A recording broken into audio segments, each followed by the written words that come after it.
welcome to Living with Problems. I'm going to show how I set up my Foley setup for my indwelling catheter. Start off with a mat. These can be blue or other colours. This one is pink. That's just the bottom layer, usually where I chuck the rubbish, so obviously no need to do anything major there. Then it will sanitize hands very thoroughly. And then I will put gloves on. So we're going to let those air dry. Some of the products I'll be using today are on this side, over here. So I've got Foley Catheters M Device brand, size 12. Got some Tina disposable underwear because they're just easier on some pads. I've got a Hollister 800ml leg bag there with a sleeve. I have a barred flip flow. I have a dressing pack, like a basic dressing pack, because it's just easier that way when you do it for yourself. I have some chlorhexidine solution and some sterile gloves. I have numbing lubricant, which is lidocaine. It's already in this one, and a fresh tip to use each time because I don't use all of it. I have Lure lock syringes, which make it easier to inflate and deflate balloons. And the rest of my sterile fields right there. On this side, I've got some nitrile gloves. I've got some sterile water. I've got a fabric ergo trimmable fixation catheter device. I've got a catheter tip syringe, which some of you have been wondering what they look like. I will show you one in my hands when I get the chance. I have a specimen cup, and I have a couple of different dishes here to make it a bit easier for my setup. So I'm going to put on some gloves, which is usually the fun bit. I've taken off all my jewellery so then, you know, it's not going to pierce through the gloves. This is just to be able to set up my sterile field, so I will only usually use the sterile gloves after everything has come out of the packaging. You don't need to use them before, but if you're a nurse doing it on someone else, probably best to use them underneath and do a double glove technique, which is where you would put the sterile gloves on first, which would be these ones. Depends on if your patient or you have a latex allergy. I, however, do, which is really annoying, hence why I'm wearing nitrile gloves. So I'm using those today. The dressing pack that I've got today is just a basic one. There's not really a great deal in that. That one there just has an aseptic field, a dressing tray, dressing towel, some blue and yellow forceps, and some non-woven swabs. This one here is a little tip that you actually take the cap off of the lidocaine, which I've got Instagel Lido 11 mils. And then you take off that tip, put on this tip that way. I think, if I remember right. Yeah, it is. No, it's that way. Ugh, it's been a while. Anyway, you put that on there, but it's essentially one of these. This is just a different brand, but that's the numbing lubricant, so then it's not so painful. I don't use a mirror to catheterize. I actually know by feel, so those that are new to this, I'd highly recommend a magnification mirror.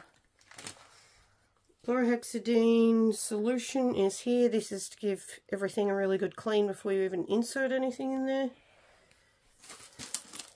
These, as I might have said before, you want lure lock syringes. You will screw them on and they will stay on the tip of the catheter easier where you inflate and deflate the balloon. If you get the normal syringes, they pop off, you end up with an unknown amount of mils in you, and the catheter could fall out of your body, leaving you a bit in a very uncomfortable position if you have retention. The flip flows that I've got here, they're just the barred ones. They look like that. That, if for anyone who's new, doesn't know what it is, essentially a way to maintain the volume of your bladder. I lost all control of mine, so a way to slowly, you know, increase it was actually to use these again. I used to use them at the start, had so much trouble, didn't understand that whichever way that this grey arrow is pointing actually means that's the way that urine flows. So when it's connected to the bag, it's connected to the bag in, like to the, okay, start again, sorry, my bad. This bit here connects to the end part of the Foley catheter instead of the bag. The bag then gets connected into this part, and the problem is this bit sometimes tends to bend. Be mindful of that, because if it bends, you can go in retention and it's rather uncomfortable. And I've also found out something additionally, which some of you probably might not know. When you are going to the toilet and you are having a bowel movement, flick this little guy down and either have it with either a bag attached or pointing in a urinal or a toilet, because if you don't, it is going to hurt. I learnt the hard way. It actually also causes your balloon to merge into a spot that is highly uncomfortable if you're a woman. Don't know about men, but yeah, that hurts like shit. Okay, so what we're going to do is we're going to prepare the sterile field. First I'll show you what catheter we're using. Using the M Devices 2-way Foley catheter, standard length of 45 centimeters. There is some people going out there saying, oh, there's male ones and there's female ones. That's kind of a bit silly to say. What they really mean by that is the length. I use the 45 centimeter length. I find that easier, even though I am a female. You can use smaller if that's what you want to use. You don't have to. They usually come in a box of 10.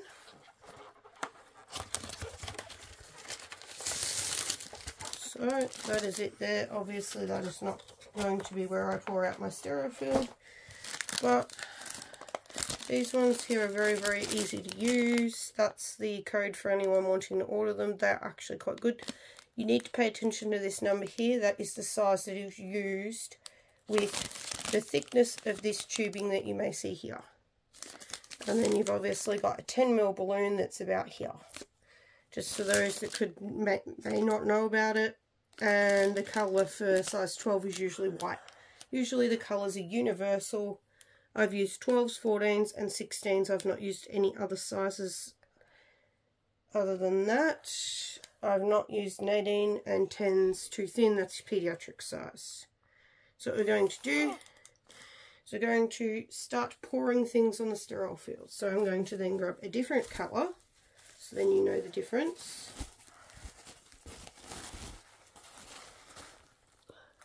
So that's now, we don't put anything on there unless it is sterile. So we're going to pour everything onto the field. You do not touch it. That's obviously going on upside down, but that's okay. No big deal. Fix it. Then got this guy and this one. Yes, it is harder to do with gloves. Much, much harder. It can be a real pain in the butt. Almost had it then.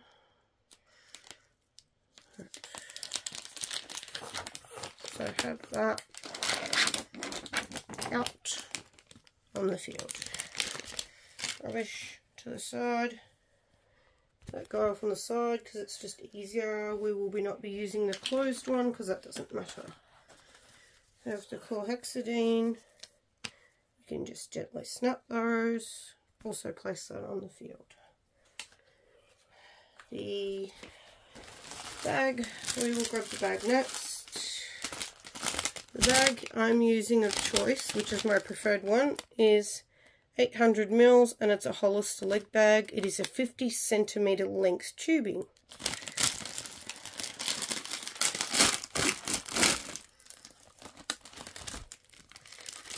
There's that one. Now, keep in mind, they are never ever sealed at the bottom with the clip. When they come out of a sterile packet like this, they are not sealed. You are going to want to seal them before you connect them or you're going to have urine everywhere. A lot of nurses at the hospital have covered me in my own pee. That was not fun. Very much not fun. Then we have the flip flow, which, because it's being connected to the bag, I'm going to pour it close to the bag, which is there.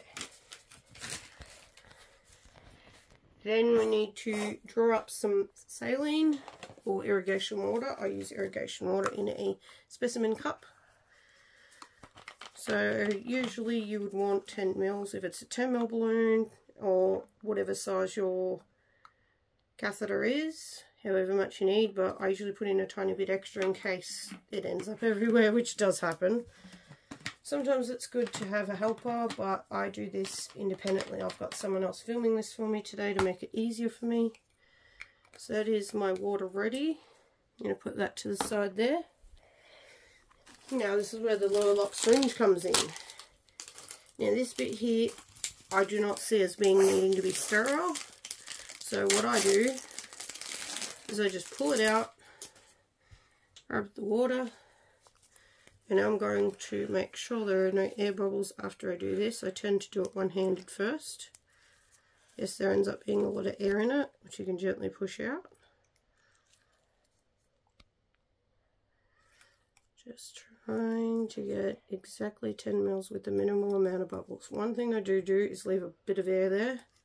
So when I flip it up, there's not so much air in it. The less air, the better. But we want 10 mils, so it's not quite 10 mils. Give me a moment while I check.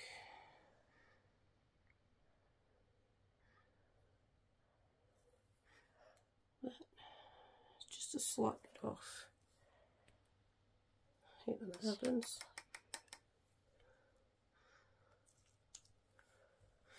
I'll get the rest of those air bubbles out in a little bit. That's my kidney dish with my 10 mils of saline ready. For flushing purposes, yes, this one is not in a packet. I've already taken it out of the packet and used it once. I do sterilise my equipment. I'm going to also use this same set of irrigation water that you already saw me pull up. You don't really want to fill these when irrigating, because if you want to get out some urine, well, you don't want it everywhere. So this is a 60 ml catheter tip syringe. I will aim to have maybe 30 mils in there, minus the bubbles. So I'll take one big bit of air, give it a bit of a shake, like that. And then hopefully all the bubbles come out. It doesn't have to be an exact amount. The only thing you've got to be mindful of is you'll see the tip here. That tip goes in your catheter tubing. So you don't want that being touched unless it's actually time to do it. So that's primed and ready. That is now in there. And then I will add the cap to that, because that's all sterile and clean. It always is. Got to keep things clean. So I've done the flip flow. Got basis of the sterile field set up. I actually will use the Tina women's underwear, the large or the medium. I fluctuate between sizes. So we'll put that down this end. Doesn't really need to be there, but it's alright. And then there's also a pad. Unfortunately, it's Shark Week. So, you know, Shark Week it is. And there is the sleeve that usually will go on my leg. You pull it up from the bottom on whichever preferred side, and you can slide in the catheter tubing, and in any residual tube I just run down and up again. It does still flow. Nighttime, I do not have this on my leg. I have it to the left of my body on my bed. Even it just needs to be either at bladder level. Like so if I was laying on this bed here, it would be here at this level and I'd be laying on the bed. Or you can have it below bladder level, being the floor or on one of these mats, which they refer to them as blueies, or you could get puppy pads. They're about the same kind of thing. And the other option is to get a hanging catheter thing. I don't remember the name of them. That's one of them there for the night bags, but I don't use night bags. I use 800ml bags, so I don't use a night bag anymore. So this rarely gets used. It only gets used when there's lots and lots of fluid coming out. So that's rare, but you can get all sorts of types. Just make sure the measurements between both of these prongs here are exactly the width of what your night bag is, or you're going to waste your money. So we don't need that. That can go there. So that is the baseline setup. We'll come back in a moment with a second follow-up video. I'll put that on there so then it's there sort of handy. this is the basic part of it. I'm going to put on the sterile gloves and then I'm going to film part 2 of this video.